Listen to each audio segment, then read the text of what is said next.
ಎಲ್ಲರಿಗೂ ನಮಸ್ಕಾರ.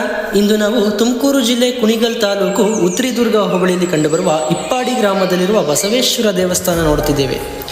ಗಿಡದ ಬಸವಣ್ಣ ಎಂದೇ ಕರೆಯಲ್ಪಡುವ ಈ ದೇವಸ್ಥಾನವು ಪ್ರಶಾಂತವಾದ ಸ್ಥಳದಲ್ಲಿದ್ದು, ನನ್ನ ದೊಡ್ಡಮ್ಮನ ಊರು ಇದೇ ಆಗಿರುವ ಕಾರಣ ವೈಯಕ್ತಿಕವಾಗಿ ನನಗೆ ತುಂಬ ಸನಿಹ.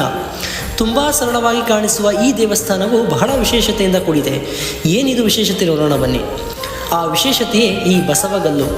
ಬಸವನ ರೂಪದಲ್ಲಿರುವ ಈ ಕಲ್ಲು ನೋಡಲಿಕ್ಕೆ ಪುಟ್ಟದಾಗಿದ್ದರೂ ತೂಕ ಅಂದುಕೊಂಡದಕ್ಕಿಂತ ದುಪ್ಪಟ್ಟಾಗಿಯೇ ಇದೆ. ನಾವಿಲ್ಲಿ ಪೂಜೆ ಮಾಡಿ ಕೈ ಮುಗಿದು ನಮ್ಮ ಇಷ್ಟಾರ್ಥಗಳನ್ನು ಬೇಡಿಕೊಂಡು ಈ ಬಸವಗಲ್ಲನ್ನು ಮೇಲೆತ್ತಬೇಕು. ಮುಂದಿನ ದಿನಗಳಲ್ಲಿ ನಿಮ್ಮ ಬೇಡಿಕೆ ಸಿದ್ಧಿಯಾಗುವುದಿದ್ದರೆ ಈ ಕಲ್ಲು ಹೂವು ಬಂದ ಹಾಗೆ ಎದೆಯೆತ್ತರಕ್ಕೆ ಮೇಲೆ ಇರುತ್ತದೆ.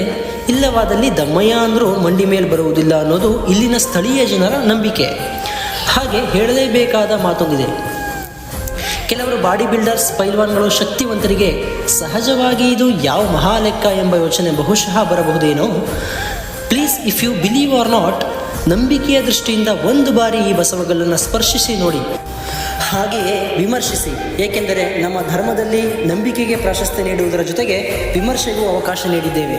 ನಂಬಿರಿ, ವಿಮರ್ಶಿಸಿ, ಧನಾತ್ಮಕ ಚಿಂತನೆಯತ್ತ ಮುನ್ನುಗ್ಗಿ. ಜೈ ಹಿಂದ್, ಜೈ ಕರ್ನಾಟಕ.